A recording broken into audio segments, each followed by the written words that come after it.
Now let's use the function. Let's develop the complete, or we should say detailed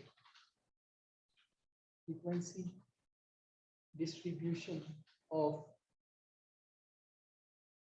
random numbers. So in this case, I will take, say, a value of n, for example 1000, and now I generate an array of random numbers. So numpy random dot random, we know with saying n, it is going to create an array of these numbers.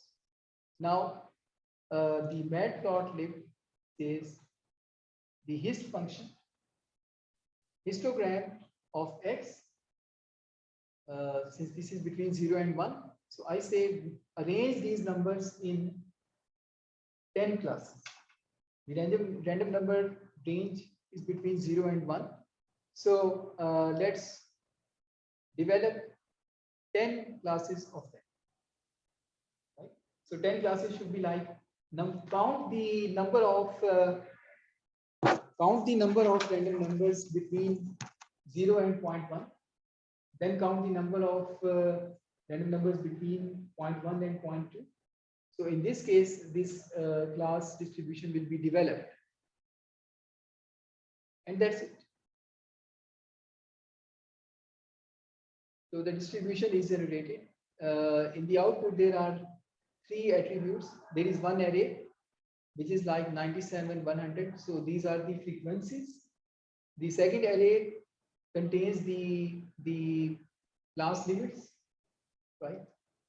Like the lowest value is considered to be 2.3 raised to the power minus 4. Right? So it's like that. And the third is to control the object. So if I change this one, for example, I say 10,000 numbers, it seems to be uniform. Now we can see. And if you like, you can change the number of classes, say 20. So you have the vectors generated. And similarly, for this distribution, for example, I claimed that the minimum of random numbers is about 0. So I say minimum of x, right? And I say numpy maximum of x, just to confirm whether my claim was right or wrong. So minimum values was 10 raised to the power minus 5, and the largest value is 0.999. So something equivalent to 1. Right? So if you want to store these values, you can say variable name minimum of x, comma, maximum of x. Python allows us to store 2 values in 2 variables in 1 line. But now no answer will be returned, so you have to use the print statement minimum of x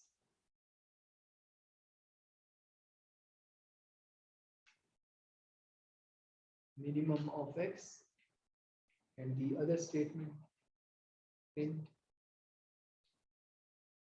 maximum of x equals maximum of x. So just a matter of defining the variables. And it is also recommended that for other purposes that we store the frequency values and the class limit values in variables. So I can define that the frequencies of x, right?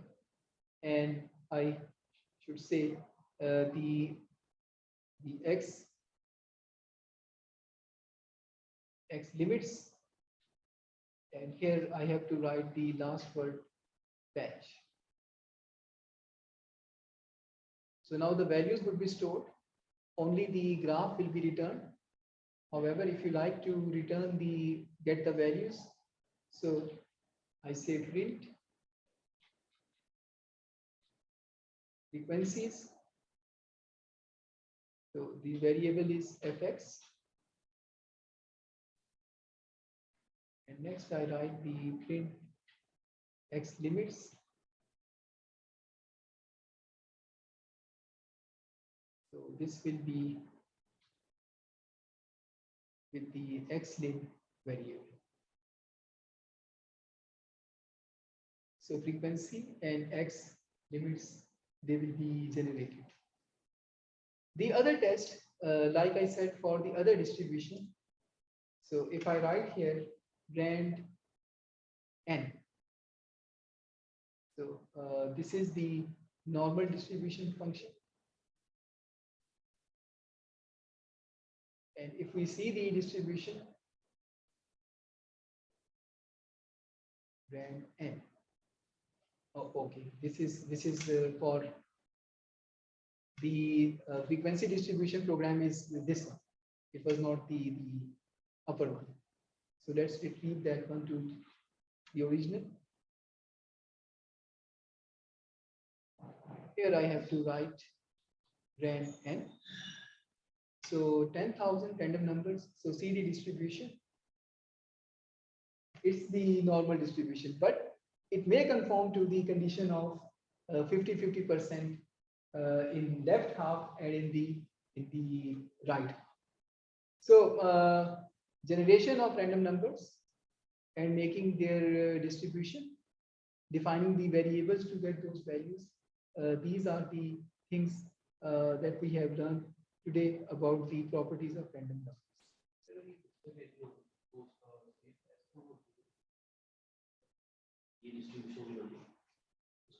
Yes, if you make a right click, so you will find the options of save image copy. So this is not the professional way of presenting the figures. So we must have PLT X label. So the property on X axis and PLT Y label. It is the